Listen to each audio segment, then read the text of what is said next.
Bonjour, dans notre précédent magazine, nous avons rencontré des proches aidants pendant un atelier d'art-thérapie à l'espace senior de Carcassonne pour parler du soutien psychologique dont ils avaient besoin. Comme d'habitude, à l'issue du reportage, nous leur avons demandé quel thème ils souhaitaient voir abordé dans le prochain numéro. Ils nous ont dit le répit. Alors nous sommes venus ici à Vinassan pour rencontrer Simon et sa famille et à La Valette chez Laetitia et son fils Théomiti. Comme toujours, nous avons ensuite montré ces images à l'une des structures en charge des questions médico-sociales sur le territoire. Cette fois-ci, nous sommes allés à la MDPH, la maison départementale pour les personnes handicapées à Carcassonne. Bienvenue dans le 3e numéro du magazine des aidants familiaux de l'Aude et d'ailleurs.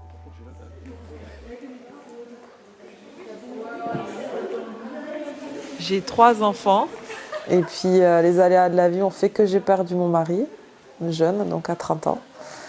Et depuis, j'élève mes garçons seuls. Et j'ai un fils, Théomiti, qui a un handicap.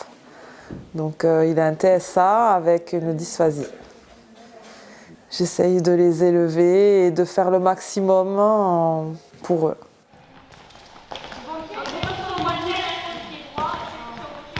Mon répit, même si c'est dur, c'est déjà de travailler. Quand je ferme la porte de ma maison, en fait, c'est fini. Là, je pars, je vais au travail, donc j'oublie tout ce qu'il y a à faire. C'est jusqu'au soir, jusqu'à mon retour.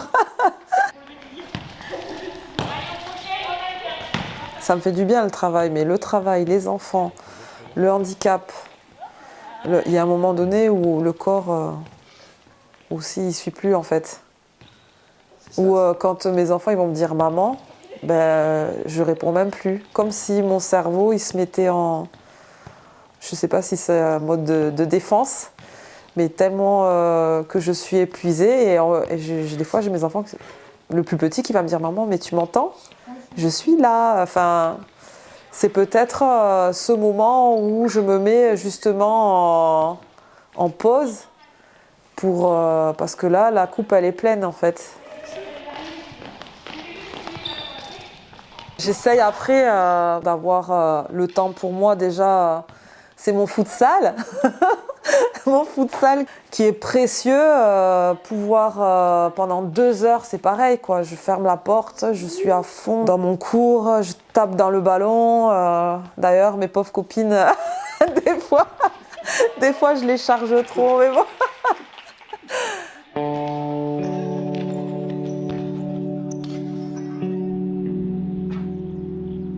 Je suis aide-soignante à l'hôpital, je travaille à temps plein.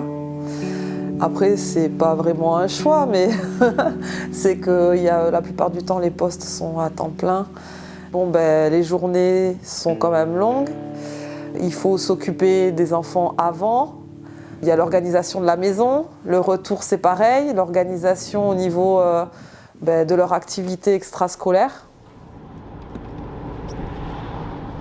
Le foot, le fait que ce soit une activité physique, c'est primordial ça ou... Oui, c'est le seul moment que j'ai, on va dire, pour moi. En plus de ça, c'est une bande de copines en même temps. Donc c'est le moment où je peux me défouler. Je peux taper dans le ballon tout ce qui m'a énervé pendant la semaine ou pendant la journée. C'est bien dommage que j'en ai qu'une fois dans la semaine parce que après c'est pas assez, il me faudrait un peu plus de séances de sport, mais c'est compliqué de mettre en place ça dans ma vie quotidienne quoi.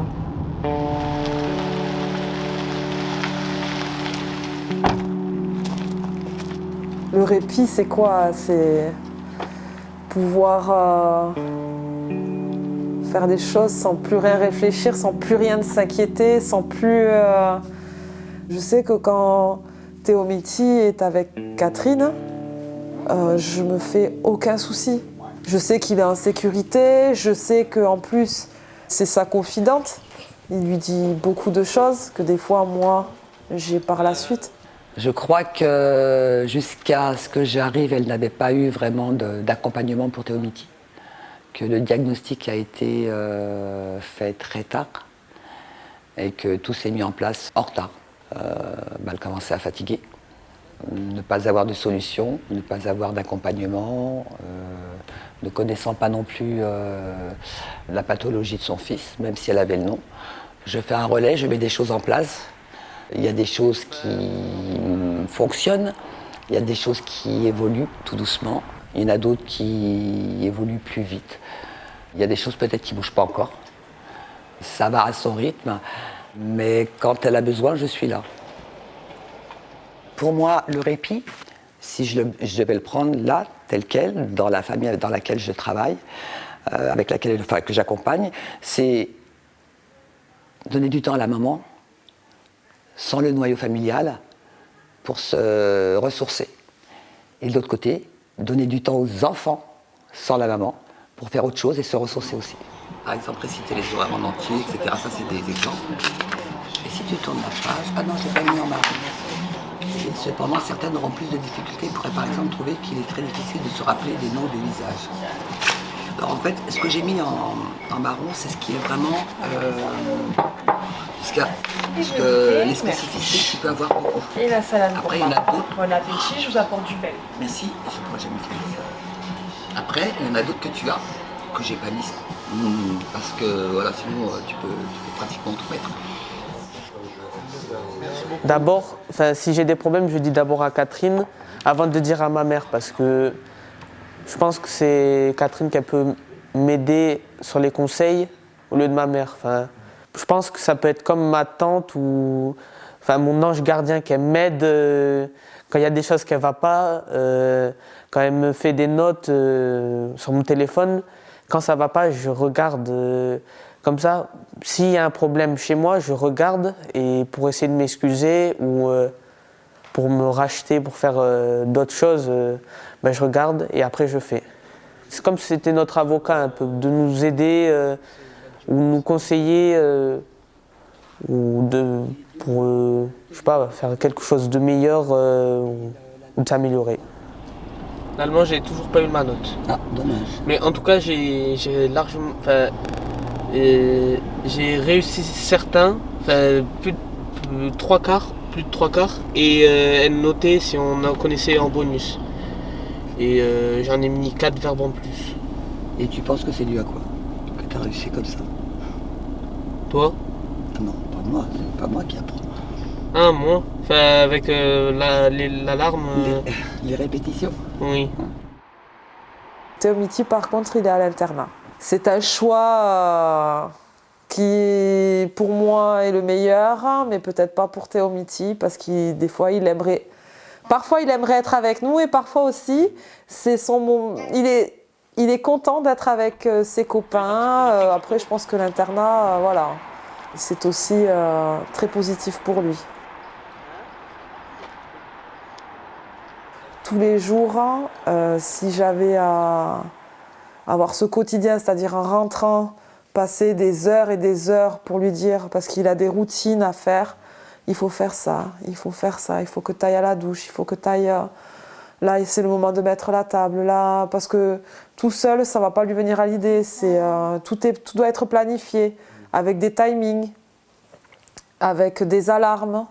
Ça sera encore plus de charge mentale. J'essaye quand même d'aider au mieux que je peux. 12 heures, c'est quand même 12 heures à prendre. On peut quand même faire des choses. La preuve, c'est qu'il y a eu de l'évolution du côté de Théo Miti, c'est qu'il y a eu des progrès, c'est qu'il a compris certaines choses et c'est qu'il continue à avancer sur son autonomie.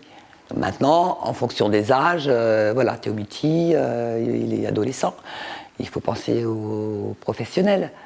Mais là, pour travailler sur son futur professionnel, pour faire les recherches, pour l'aider à savoir vers quelle voie aller, c'est encore du temps en plus. Donc, Le temps. Voilà un mot fondamental pour comprendre ce qu'est le répit pour un proche aidant. Catherine travaille avec Théo Miti pour le rendre plus autonome, ce qui soulage grandement Laetitia. Seulement voilà, pour Laetitia, les 3 heures par semaine accordées pour l'intervention de Catherine sont insuffisantes. Elles pourraient même lui être retirées. Franchement, des fois, je ne sais même pas si je remplis bien mes dossiers. si on me comprend vraiment sur les phrases, est-ce que j'en dis assez? Est-ce que mon terme est assez... Est-ce qu'il y a de l'impact en fait par rapport à ma vie, à ce que je vis en fait? C'est compliqué de poser des mots sur notre quotidien, sur les situations qu'on vit. Je pense que déjà il faut venir chez les personnes et de voir déjà comment Théo Miti, quel enfant il est, comment il vit, comment il s'adapte avec les autres. Parce qu'on remplit des formulaires avec des mots, je pense, mais je pense que le mieux, ça serait de voir et d'avoir le son peut-être de toutes les personnes qui nous suivent. La pédopsychiatre va mettre son avis qui est comme le mien, d'avoir plus de moyens. Mais j'ai l'impression que ce qu'on nous donne, c'est pas réaliste en fait. Moi, 3 heures, on fait pas grand-chose, quoi. La personne arrive, elle va se demander, alors Théo Miti, comment tu vas? Qu'est-ce qui s'est passé? Bon, déjà, il y a un temps qui est pris pour ça. Et puis le temps de mettre en place des choses, 3 heures, c'est déjà l'heure de repartir, quoi. Simon a un handicap moteur. Il nous explique que bénéficier des compétences d'un professionnel pour travailler à son autonomie lui procure du répit pour lui et pour ses parents. Pour parler de répit par rapport à ça, du coup, ce qui me faisait du bien, c'était les séjours en structure pour travailler sur l'autonomie. C'est vrai que ça me donne un vrai répit parce que déjà, je compte pas sur mes 2 parents, déjà. Et il y a quelqu'un qui est payé pour prendre soin des différents besoins en fait. Et donc il y a une vraie libération de me dire je peux demander à la personne, c'est son métier quoi, et je rajoute pas une charge à une personne qui est importante à mes yeux en fait. Et donc ça c'était très important et très libérateur dans la manière de nommer ce dont j'avais besoin en fait. De dire là il y a douleur, là il y a inconfort, là il y a besoin, etc. Il y a une forme de fatigue émotionnelle, entre guillemets, de se dire, on rajoute ça à quelqu'un auquel on tient, et donc on n'a pas envie de ça. C'est un poids, en fait, de sentir qu'on a besoin d'aide pour faire certaines choses. Et donc, c'est libérateur d'avoir quelqu'un qui est là pour ça. Oui, ça m'enlève une charge de dire... non, mais la personne est là pour ça, et donc, je réfrène pas ce dont j'ai besoin, ou ce qui est important, quoi, en fait. Et quand j'en ai vraiment besoin avec d'autres personnes, que ce soit avec mes parents, mon frère, ma soeur, etc., là, je peux dire, parce que je sais que c'est stupide de réfréner la chose, et de dire, ou de me mettre dans des situations inconfortables, parce que du coup, j'évite de demander les choses, quoi. Pour vous, c'est quoi le répit? Vous, Alors, personnellement? C'est 2 choses conjointes. C'est à la fois avoir la possibilité matérielle, l'occasion, les conditions matérielles de pouvoir laisser Simon et de ne pas s'en occuper à un certain moment. Mais en même temps que dans ma tête, ça soit un vrai... que je me sente vraiment libre dans ma tête de le faire. C'est-à-dire que je m'autorise à le laisser et surtout je me sens en confiance par rapport à la personne qui va être avec lui, par rapport au fait que lui va passer quand même un bon moment, même sinon, parce que là, le week-end qui vient de passer, on est allé à Toulouse, on avait organisé matériellement les choses, donc il y avait des assistantes de vie qui sont venues.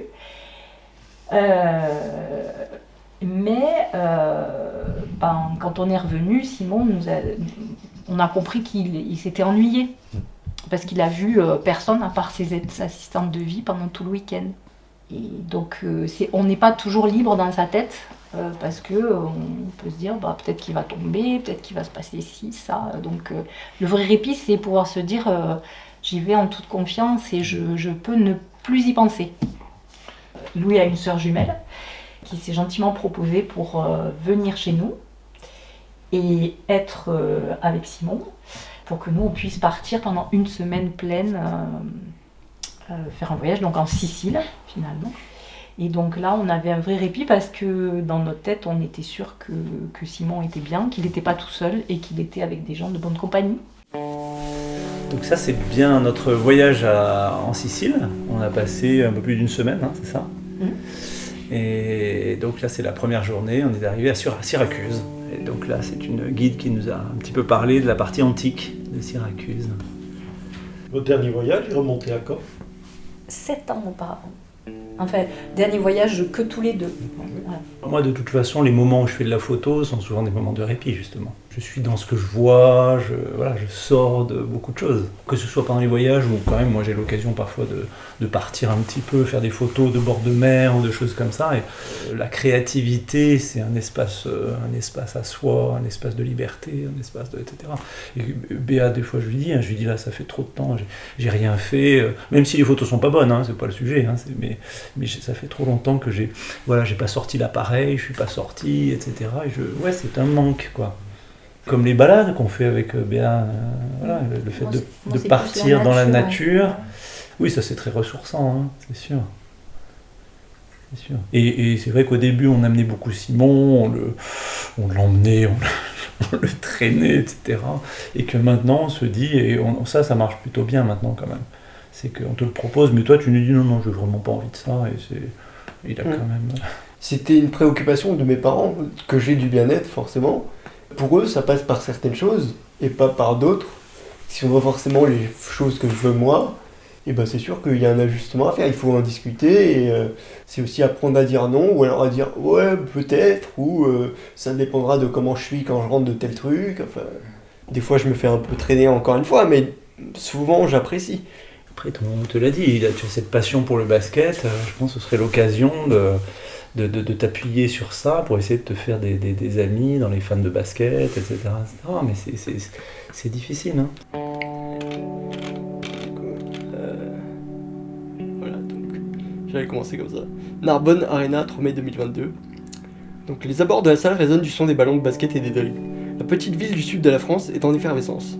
Aujourd'hui, les Harlem Globetrotters vont faire le show. Une fois rentré dans la salle, j'aperçois le parquet placé pour l'occasion. Le speaker des Harlem Globetrotters s'avance et commence à expliquer qui jouera contre qui. Sans surprise, les Globetrotters affrontent les Washington Generals, une équipe qu'ils affrontent régulièrement depuis leur création en 1926. C'est une raison pour laquelle aussi je joue pas mal et je suis dans le prisme du jeu, c'est parce que j'essaye quelque part d'échapper aussi. C'est mon répit, c'est ma forme de répit, ma forme d'évasion aussi, de voir quelqu'un qui maîtrise son corps, quoi. Et moi, c'est aussi pour ça que je témoigne, c'est que je me rends compte que la souffrance ou l'inconfort, c'est beaucoup plus universel que ce qu'on pense. Je ne me rappelais pas grand-chose de plus, mais je savais que cela concernait la première femme à avoir intégré l'équipe originaire de Chicago. Je ne m'attendais pas à découvrir une telle histoire.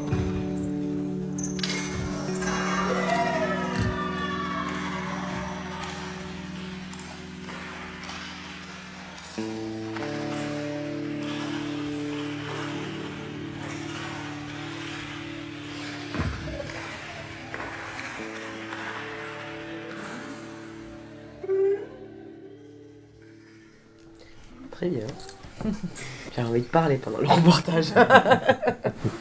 Alors c'est maintenant. Oh ben c'est tout à fait la réalité, hein, mais on sait quoi qu'il manque il y a des solutions pour les aidants, mais pas tout n'est pas encore réalisable et surtout comme la personne le souhaiterait. Là j'entends donc la maman de Simon qui disait quand ils sont partis à Toulouse, l'auxiliaire de vie qui s'est ennuyé. Ben, je peux comprendre Simon, ben, les auxiliaires de vie, oui, ce sont des personnes qui peuvent apporter une solution de répit, mais pas dans toutes les situations. Dans le cas de Simon, s'il a besoin de quelqu'un qui puisse l'accompagner en extérieur, faire des choses, voilà, le stimuler. L'auxiliaire de vie, elle est formée pour une certaine chose, certains actes. Moi, ce que je remarque actuellement, c'est que l'aide humaine a atteint ses limites actuellement. On peut proposer soit de dédommager un aidant s'il arrête de travailler, soit on peut lui proposer un service prestataire ou chèque emploi service, mais on est dans le cadre d'une aide humaine, dans le cadre d'auxiliaire de vie. comme a été créée la loi en 2005, donc, mais pour des actes très basiques de toilette, habillage, aide au transfert, au déplacement. Alors qu'aujourd'hui, la PCH évolue, donc il y a eu d'autres choses qui sont apparues. La PCH aide à la parentalité, et là actuellement, le soutien à l'autonomie uniquement pour les personnes présentant des troubles psychologiques ou du neurodéveloppement. Mais le souci, c'est que derrière, on n'a pas les professionnels qu'il faut. Pour moi, ce seraient des éducateurs en libéral qu'il faudrait qu'ils interviennent auprès de ces jeunes pour qu'il y ait vraiment un travail autour de l'autonomie. C'est pas systématique d'aller voir dans les familles. J'imagine que... Est-ce que vous en avez les moyens? Est-ce que c'est un souhait que vous exprimez? J'aimerais bien aller voir toutes les familles. Si c'est demandé sur le formulaire, on se déplace. On peut le demander. Après, moi, c'est vrai que moi, en politique à moi, c'est une première demande, je les rencontre. Parce que c'est l'entrée dans le handicap, je trouve que c'est important que les familles puissent être informées. D'aller les voir chez eux. Chez eux, soit on va chez eux, soit on les convoque ici en fonction. Un de leurs répits, c'était de dire ne nous rajoutez pas en plus des formulaires, des dossiers, etc. Même si c'est essentiel, j'imagine, pour traiter des dossiers. Mais sa difficulté, ce qu'elle disait, c'était je remplis des formulaires, mais les mots ont leurs limites pour décrire une situation. Après, quand même, on les accompagne. Dans les renouvellements de dossiers, des fois, il y a des choses, disons que la personne a posé un dossier l'an dernier, il y a à peine un an. Si malheureusement, elle a besoin de nouveaux trucs, attendez. Le certificat médical, on le vérifie, il y a une valeur d'un an, donc ne faites pas le certificat médical, juste le formulaire, vous m'appelez, je le fais instruire par mes collègues et on le fait rapidement. Voilà, après c'est ça, là, on essaie quand même d'être humain. On a des permanences sur tout le territoire aussi. Sur tout le territoire, donc moi mon secteur par exemple c'est les Narbonne, donc on a des permanences, que ce soit au secteur adulte ou au secteur enfant. Et là, pas plus tard qu'hier, voilà, la personne avait du mal à remplir le dossier, et elle vient, on l'aide à remplir et on lui prend son dossier, comme ça il arrive plus vite ici. Et en plus, on a fait une préévaluation, c'est ça. Et ça nous permet de voir, moi je suis à l'enfance, donc de voir l'enfant, de rencontrer les parents, s'il y a besoin d'une visite, d'un complément, que ce soit l'ergo, thérapeute. Vous, professionnels, vous êtes en contact de cette difficulté. Comment vous faites pour vous en sortir entre une réglementation qui vous est imposée, ça vient du législateur, vous êtes sur le terrain, vous voyez la difficulté des personnes. On prend effectivement chaque situation en pleine face et on essaie d'y répondre au mieux avec les outils que la loi nous met à disposition. Après, on essaye de faire le mieux, de leur proposer des choses, de la compensation. Donc du répit, soit par un service prestataire, soit par quelqu'un qui souhaite employer en chèque emploi-service. Le répit, ça peut être aussi au travers de séjours en vacances adaptés, où ils sont pris en charge. On a aussi des fois, on est confronté, c'est là plus moi que ça me travaille, c'est quand les familles, elles veulent du répit, elles nous sollicitent, on va les voir, mais elles refusent tout à l'extérieur. Là, c'est super à lâcher, et ça, moi, je le vois souvent dans le cadre du plan d'accompagnement global, et là, j'en ai un qui vient de m'arriver qu'il faut que je traite. Mais c'est compliqué. Des fois, on met en place des plans d'aide qui vont jamais être utilisés. Parce que justement, il n'y a pas... Les familles ne trouvent pas les professionnels qui leur correspondent. Voilà, c'est pas... Il a quel âge, Simon? 22, 23 ans. Et l'APF. Mais oui, mais alors, vous allez découvrir, Simon va avoir une action organisée avec les APF, justement, avec le SAVS. Le SAVS et même le SAMSA. Le SAMSA, exactement. Alors, je vous donne des nouvelles de Simon. Il travaille en ce moment à son orientation professionnelle avec les SAVS des APF qui l'accompagnent dans sa recherche d'emploi. Il cherche d'ailleurs un poste de journaliste. Quant à Théo Miti, le renouvellement des heures d'accompagnement qui lui avait été accordé par la MDPH est toujours à l'étude. Et sa maman espère que cela ne tardera pas. Sachez bien qu'en cas de désaccord avec une décision de la MDPH, vous pouvez tout à fait faire un recours. Tout d'abord, une demande de conciliation ou une demande de recours administratif préalable. Et si le désaccord persiste toujours, alors vous pouvez faire un recours en contentieux auprès du tribunal administratif ou judiciaire en fonction de l'objet de votre désaccord. Parmi les solutions de répit dans le département de l'Aude, la MDPH nous a transmis 2 solutions qui peuvent vous être utiles. ASOP, un dispositif expérimental sur le Carcassonnais pour les enfants de moins de 6 ans porteurs de handicap. Et le site répitoccitanie.org pour les jeunes de 12 à 20 ans pour donner la possibilité aux parents d'exercer leur droit au repos pour prendre du temps pour eux et la fratrie. Vous trouverez bien sûr tous les liens et contacts dans la description de la vidéo. Alors, comme d'habitude, nous avons demandé aux proches aidants de nous confier une nouvelle mission pour le prochain numéro. Qu'est-ce que vous aimeriez que l'on traite comme sujet dans le 4e magazine?